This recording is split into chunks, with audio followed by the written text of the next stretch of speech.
का टॉपिक है parasympathetic nervous system और उसका क्या इफेक्ट होता है डिफरेंट ऑर्गन्स पे, कहाँ से स्टार्ट होता है पैरासिम्पैथेटिक नर्वस सिस्टम, नर्व्स कहाँ से स्टार्ट होता है, फिर उसका क्या क्या इफेक्ट होता है बॉडी में, वो हम आज डिस्कस करने वाले हैं। ठीक है, हमारे बॉडी में कितने फिजियोलॉजिकल सिस्टम और कितने बॉडी सिस्टम है? कितने बॉडी सिस्टम है? 11 बॉडी सिस्टम है। उसमें से एक होता है अपना नर्वस सिस्टम, एक होता है नर्वस सिस्टम। अब नर्वस सिस्टम को अगर हम डिफरेंट टाइप्स में सेपरेट करें तो आएगा central nervous system CNS and peripheral nervous system PNS। Central nervous system का जो सेगमेंट है वो आता है brain and spinal cord.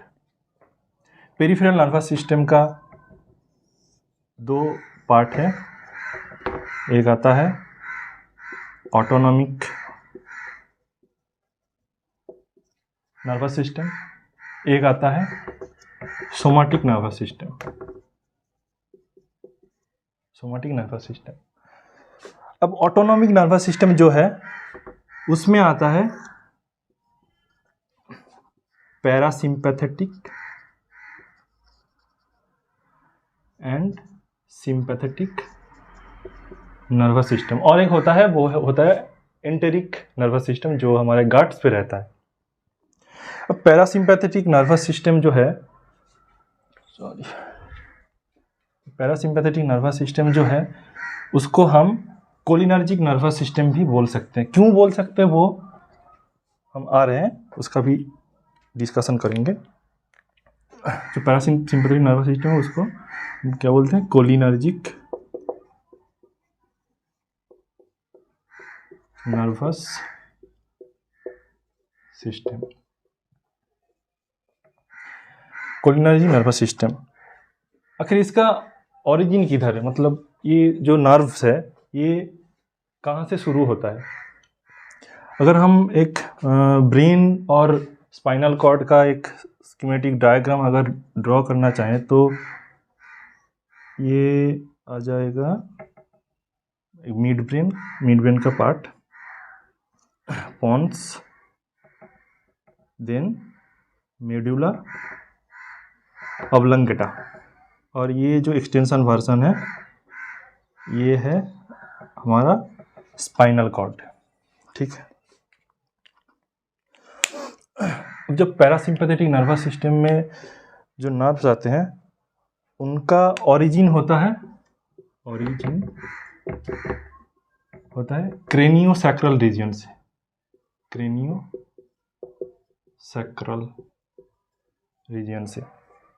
क्रेनियोसैक्रल reason मतलब क्या है, कहाँ से होता है क्रेनियोसैक्रल रीजन? एक होगा यहाँ से मिड ब्रेन से निकलता है क्रेनियल नर्व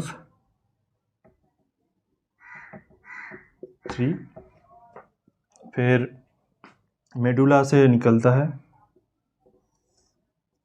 क्रेनियल नर्व 7, फिर क्रेनियल नर्व 7, 9 और आता है 10। ये एक्सटेंशन जो है नर्व का ये आके एक गैंग्लिया फॉर्म करता है। फिर इस गैंग्लिया से इसे कहते हैं पोस्ट गैंग्लियोनिक नर्व, जो प्री गैंग्लियोनिक पैरासिम्पैथेटिक नर्व से तो छोटा ही होता है। ये हो गया हमारा क्रेनियल रीजन से जो पैरासिम्पैथेटिक नर्व्स निकलते हैं। अब जो स्पाइनल कॉर्ड है उसका कितना सेगमेंट है? उसका होगा cervical, thoracic, lumbar, sacral and coccygeal. ठीक है, जो ये और इसका मतलब कितने होता है spinal nerves? 31 pairs spinal nerves होते हैं। यहाँ पे 8 पेयर 12, 5, 5 एंड 1।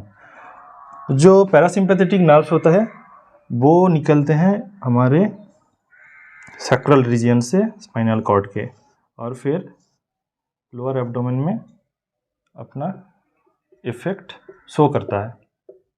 यहाँ पे भी गैंग्लिया रहेगा, एक पोस्ट गैंग्लियोनिक नर्व भी होगा।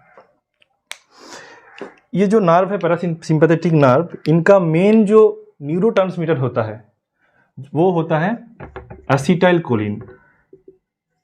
एसिटाइल कोलिन, इसे हम शॉर्ट में ACH लिखेंगे, एसिटाइल कोलिन। अब ये एसिटाइल कोलिन कैसे इस नर्व से निकलता है और कैसे इसका जो जनरेशन होता है वो हम देखने वाले हैं। ठीक है, चलो फिर देखते हैं, देखेंगे कि प्रोडक्शन ऑफ एसिटाइल कोलिन कैसे प्रोड्यूस होता है। Production of acetyl choline. अगर हम एक नर्व एंडिंग ड्रॉ करें, ऐसे एक स्कीमेटिक डायग्राम है, ये एग्जैक्ट डायग्राम नहीं है, समझने के लिए डायग्राम है। ये है एक नर्व एंडिंग। एसिटाइल कोलिन होता है, एसिटाइल कोलिन के लिए हमें चाहिए होता है, एसिटाइल कोलिन के लिए हमें चाहिए होता है एसिटाइल कोए और कोलिन, ये दोनों हमें चाहिए। तो एसिटाइल कोए जो होता है वो आता है ग्लाइकोलाइसिस से। ग्लाइकोलाइसिस से जो पाइरूवेट प्रोड्यूस होता है, पाइरूवेट उससे आएगा acetyl CoA. Acetyl CoA Colin के साथ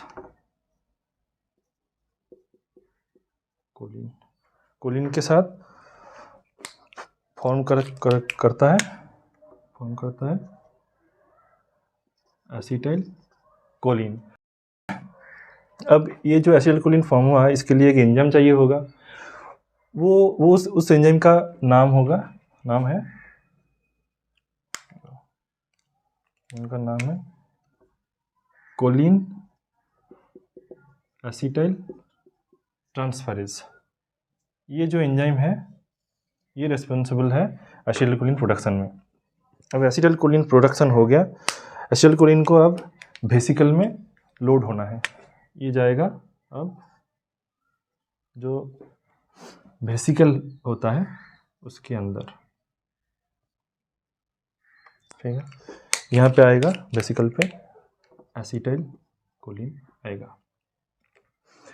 जो एसिटाइल कोलिन वेसिकल में आता है उसमें हेल्प करता है vesicular acetyl choline transferase enzyme. ये ट्रांसफर कर देता है, इसीलिए ट्रांसफरेज एंजाइम हो। अब एसिटाइल कोलिन रिलीज कैसे होता है, ये लोड हो गया वेसिकल पे। अब इस वेसिकल को ये जो मेम्ब्रेन है इसके साथ फ्यूज होना है।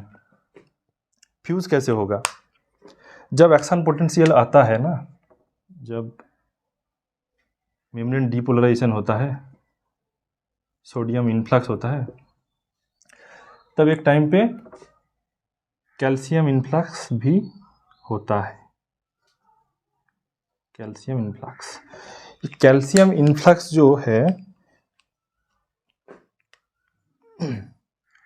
मेम्ब्रेन पे वेसिकल का फ्यूजन करवाता है, हेल्प करता है, करवाता नहीं, हेल्प करता है, फैसिलिटेट करता है। मेम्ब्रेन फ्यूज हो जाएगा। अब इस फ्यूज मेम्ब्रेन अब एक्सोसाइटोसिस होगा। एक्सोसाइटोसिस में अब ये रिलीज हो जाएगा हमारा एसिटाइल कोलिन। रिलीज हो गया। एसिटाइल कोलिन रिलीज होने के बाद ये अपने रिसेप्टर्स पे काम करेगा, अपने रिसेप्टर्स पे, रिसेप्टर हो गया, रिसेप्टर रिसेप्टर पे काम करता है।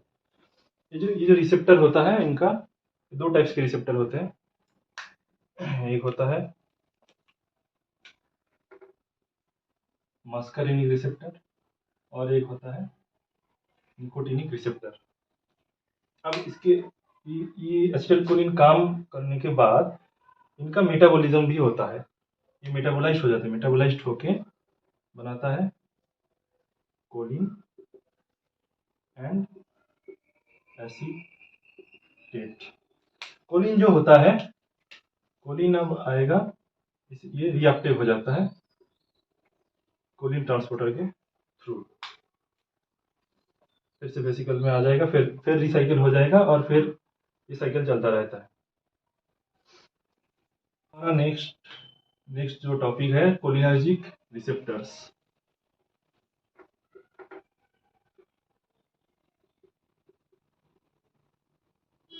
Cholinergic receptors, cholinergic receptors mainly two types का होते हैं। एक होता है मस्करिनिक और एक होता है निकोटिनिक रिसेप्टर। हम जाएंगे मस्करिनिक रिसेप्टर की तरफ। मस्करिनिक रिसेप्टर क्या है, कितने टाइप्स है, कहाँ कहाँ प्रेजेंट है, क्या क्या करता है। ठीक है, मस्करिनिक रिसेप्टर। मस्करिनिक रिसेप्टर का मेनली 5 सब टाइप्स होता है। M1, M2, M3, M4 and M5। ये सभी जीपीसीआर फैमिली के हैं। जीपीसीआर मतलब जी प्रोटीन कपल रिसेप्टर। जो M1 है वो है जी क्यू टाइप, जो M2 है वो है जी आई टाइप, जो M3 है वो जी क्यू टाइप, M4 जैसे जी आई, M5 जी क्यू। अब हम देखते हैं ये जो पाथवे है, ये बेसिक्स है, ये हमें जानना चाहिए। जो जी क्यू होता है वो एक्साइटेटरी होता है, जो जी आई होता है वो इनहिबिटरी होता है, और एक है जी एस, वो भी एक्साइटेटरी होता है। अब ये जो रिसेप्टर्स हैं इनमें से M1, M2, M3 इनका इनका ज़्यादा मतलब जो फंक्शंस है वो जो जो वो डिफाइन है, तो हम इन तीनों का ही देखेंगे कि कहाँ से कहाँ पे लोकेशन है, कहाँ लोकेट करता है और इनका क्या क्या इफेक्ट होता है। अरे M1 receptor, M1 receptor mainly इसका जो प्रेजेंट है ब्रेन के हिपोकैम्पस रीजन पे, हिपोकैम्पस रीजन पे, तो वहाँ पे इसका रोल होता है अलग अलग फंक्शन में। फिर आ जाएंगे M3 पे ही चलते हैं। M3 M2 मेनली होता है, मेनली इसका रोल है हार्ट पे। जो M3 है वो वेरियस जो ऑर्गन्स होता है उन पे इफेक्ट करता है। जो M2 है हार्ट पे इसका क्या रोल है M2 रिसेप्टर का, और ये कैसे फंक्शन करता है हम देखते हैं। हार्ट के किस रीजन पे ये ज़्यादा रहता है, ये रिसेप्टर्स का मेनली क्या प्ले करता है। अगर हम एक हार्ट का स्कीमेटिक डायग्राम ड्रॉ करें तो शायद ऐसा कुछ होगा।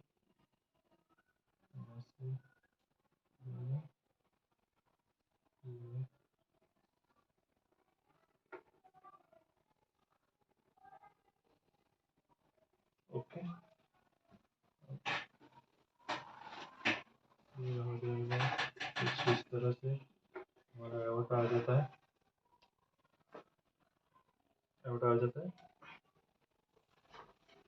ये यहाँ पे भाल्व रहेगा। हार्ट के ऐसे ऐसे नोड यहाँ पे रहता है ना, ऐसे नोड ये होता है, ये है ऐसे नोड, ये हमारा ये जो पोर्शन है ये है, ये पोर्शन है वेंट्रिकल का cardiac muscle portion, cardiac muscle,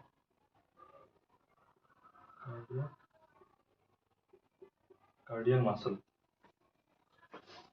M2 receptor जो है ऐसे नोड पे M2 और कार्डियक मसल पे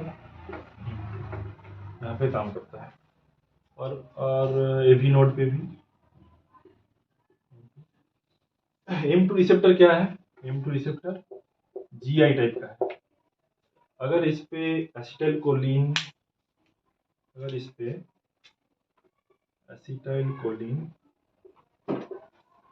एक्ट करता है तो इसका इफेक्ट क्या होगा?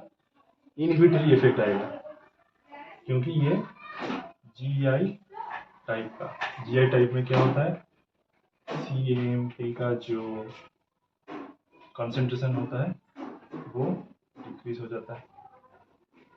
ठीक है, अगर इसका इनहिबिटरी एक्शन होगा तो जो कंडक्शन है, ऐसे नोड का कंडक्शन, एवी नोड का जो कंडक्शन होता है, कंडक्शन वो स्लो होगा। जो मायोकार्डियल कंट्रैक्शन है वो भी डिक्रीज होगा, उसे कहते हैं force of contraction.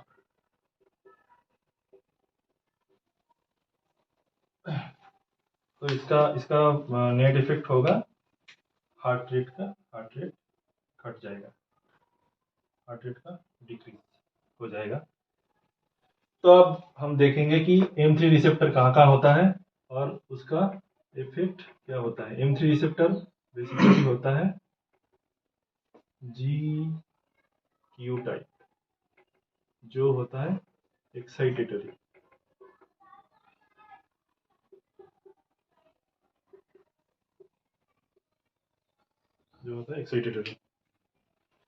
M3 receptor आई पे क्या इफेक्ट करता है? आई पे रहता है, पहला तो हो गया आई, आँख पे M3 रिसेप्टर कहाँ रहता है और उसका इफेक्ट क्या होता है? जो M3 रिसेप्टर है वो आई का जो सर्कुलर मसल ऑफ आइरिस, जो आइरिस का जो सर्कुलर मसल होता है वहाँ पे M3 रिसेप्टर प्रेजेंट रहता है और उसका कंट्रैक्शन करवाने में हेल्प करवाता है। कंट्रैक्शन, अगर सर्कुलर मसल अगर कंट्रैक्ट होता है तो मियोसिस होता है। मियोसिस क्या है वो हम देखते हैं कि मियोसिस क्या होता है, वो देखते हैं कि मियोसिस क्या होता है।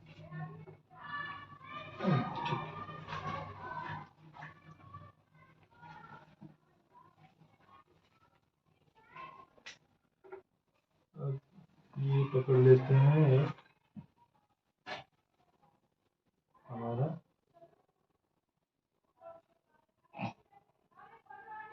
जो हो गया आँख, आई,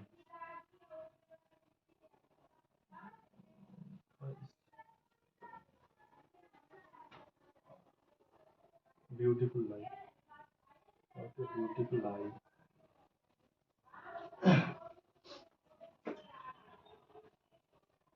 मियोसिस होता क्या है कि ये जो प्यूपिल है, ये प्यूपिल है, प्यूपिल जो है वो कंस्ट्रिक्ट हो जाती है, कंस्ट्रिक्ट हो जाती है। ये मियोसिस कंडीशन में होता है। मियोसिस क्यों कंस्ट्रिक्ट होता है? क्योंकि अगर हम आई का एक ड्रॉ करें तो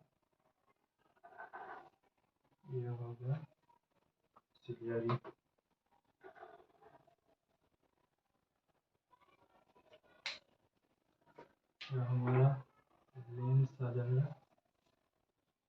ये एक स्कीमेटिक डायग्राम है, तो ये एग्जैक्ट डायग्राम नहीं है, ये लिगामेंट आ गया, और यहाँ पे हमारा रहता है, यहाँ पे एक रहता है आइरिस।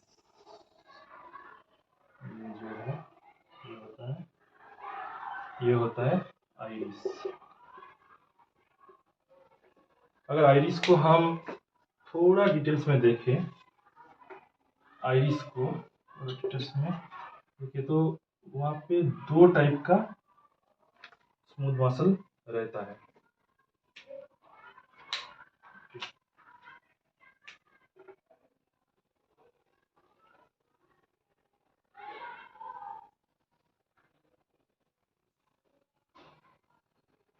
प्यूपिल, और ये पूरा जो पोर्शन है वो आइरिस है। आइरिस में ये जो पोर्शन है ये सर्कुलर है, ये सर्कुलर मसल है, ठीक है, सर्कुलर, ये सर्कुलर मसल है। और एक टाइप का मसल रहता है, ये है रेडियल मसल, ये रेडियल मसल है। जो M3 रिसेप्टर है यहाँ पे, ये सर्कुलर मसल पे M3 रिसेप्टर का मेजर प्ले होता है। M3 रिसेप्टर अगर एसिटाइलकोलिन यहाँ पे वर्क करता है ना M3 रिसेप्टर पे, तो सर्कुलर जो मसल होता है वो सर्कुलर मसल कंट्रैक्शन होता है, सर्कुलर मसल कंट्रैक्शन होता है। सर्कुलर मसल अगर कंट्रैक्शन होगा तो प्यूपिल का साइज जो होगा वो छोटा हो जाएगा। कंट्रैक्शन थोड़ा कंट्रैक्ट हो रहा है, कंट्रैक्शन हो गया तो प्यूपिल का साइज छोटा हो जाता है, और इस कंडीशन को बोलते हैं मियोसिस।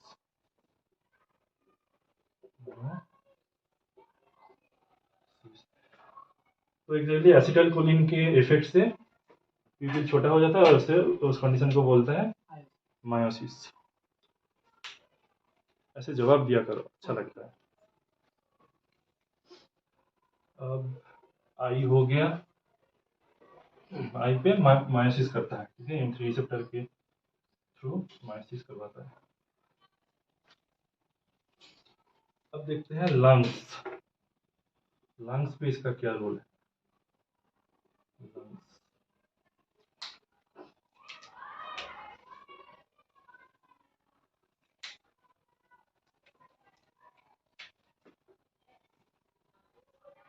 हो गया trachea, primary bronchi, secondary.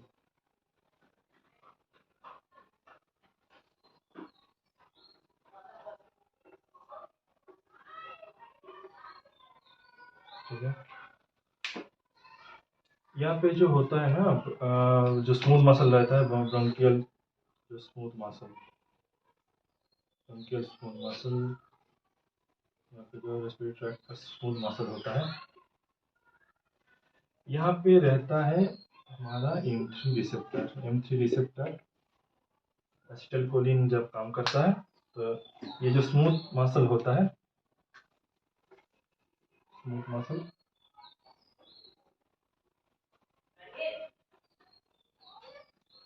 Contraction होता है, ये कंट्रैक्शन करवाता है स्मूथ मसल का। और हाँ, और सिक्रेशन भी करवाता है, ब्रोंकियल सिक्रेशन। और एक है ये एक हो गया, और है ब्रोंकियल सिक्रेशन,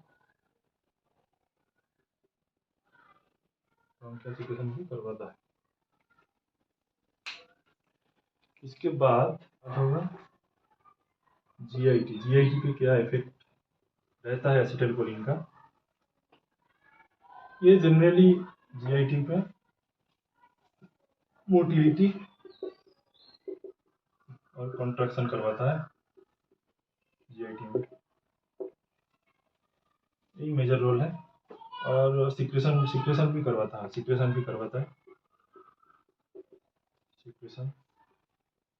जीआईटी में। फिर यूरिनरी ब्लडर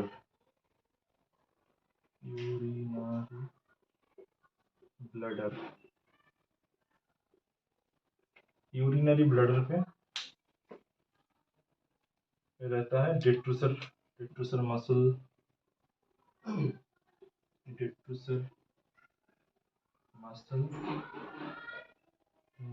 और स्फिंक्टर पे भी,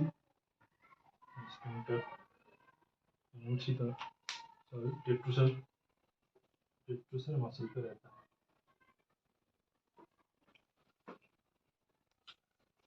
अगर हम यूरिनरी ब्लडर ड्रॉप करें एक स्कीमेटिक डायग्राम, तो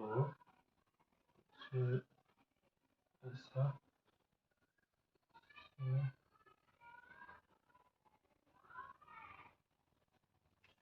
ये डेट्रूसर मसल है, ब्लडर में डेट्रूसर मसल यहाँ पे रहेगा। यहाँ पे है M3 रिसेप्टर, यहाँ पे M3 रिसेप्टर है। ये M3 रिसेप्टर पे काम करता है, तो ये कंट्रैक्शन होता है M3 रिसेप्टर पे, ये कंट्रैक्शन करवाएगा और यूरिनरी वॉइडिंग और यूरिन रिलीज में हेल्प करता है। और एक है एंडोथेलियम जो रहता है vascular बेड पे, एंडोथेलियम बेड और vascular बेड ब्लड वेसल्स पे।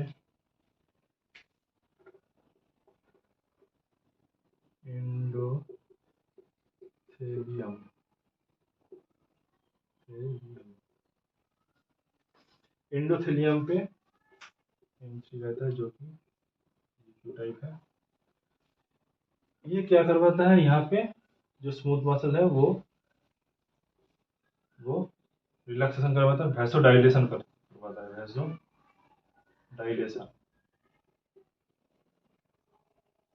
वैसोडाइलेशन करवाता है। तो M3 जो रिसेप्टर एंडोथेलियम में रहता है वो वैसोडाइलेशन करवाता है। कैसे करवाता है उसका मैकेनिज्म हम डिस्कस करने जा रहे हैं।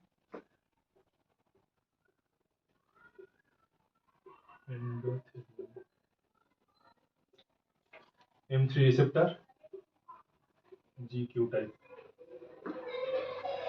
जब GQ टाइप है तो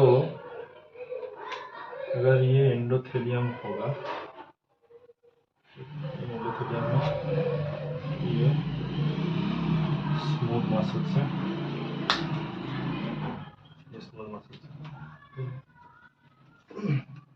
GQ ये GPCR serpentine receptor GQ type. Acetyl choline यहाँ पे आके बाइंड होता है रिसेप्टर पे। फिर जो GQ है वो IP3 डैग्ड पाथवे में काम करेगा। IP3 डैग पाथवे में काम करता है और IP3 क्या करवाता है, जो स्मूथ एंडोप्लाज्मिक रेटिकुलम है CR, वहाँ से कैल्शियम का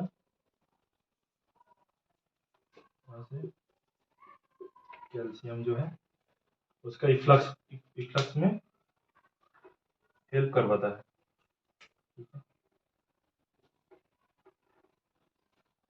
कैल्शियम इफ्लक्स होगा। अब कैल्शियम जो है ये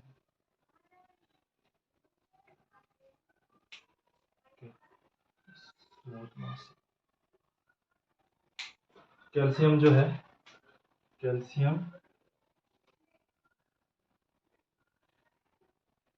कैल्मोडोलिन कॉम्प्लेक्स फॉर्म होगा। अब जो कैल्शियम कैल्मोडोलिन कॉम्प्लेक्स है वो क्या करता है, वो नाइट्रिक ऑक्साइड सिंथेज, एक एंजाइम होता है nitric oxide synthase, nitric oxide synthase,